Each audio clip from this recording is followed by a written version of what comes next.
तय। आछू मैं काली आऊं रे मोर सेवा लगा। ओम जयंती मंगला काली भद्रकाली कपालिनी दुर्गा श्यामा शिवा धात्री स्वाहा सदा नमोस्तुते।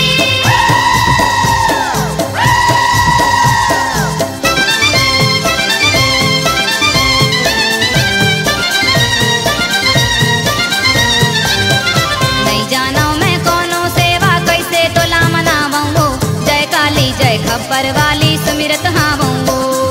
नहीं जानो मैं कोनो सेवा कैसे तोला मनावो, जय काली जय खप्पर वाली सुमिरत हावो। महाकाल महाकाली रूपे काल रात्रि मैं जाना हो, पान सुपारी लाने माता खप्पर वाना साजे हो।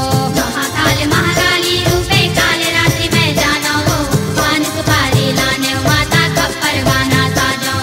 शरण में आए हो दाई शरण में आए हो, वेप डाला हमरो तटार देना हो। झूपत रही बे ओ दाई झूपत रही बे ओ, संगे माँ दूलर वाला खेलावत रही बे ओ।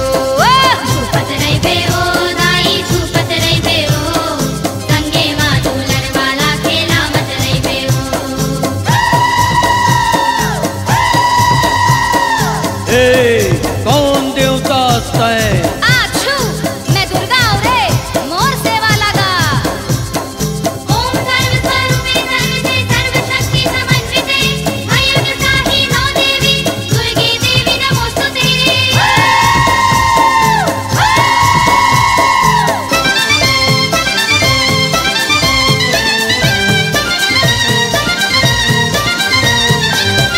शैलपुत्री माँ ब्रह्मचारिणी कुष्मांडा स्कंद माता हो, चंद्र घंटा माँ कात्यायनी महागौरी नौ दुर्गा हो।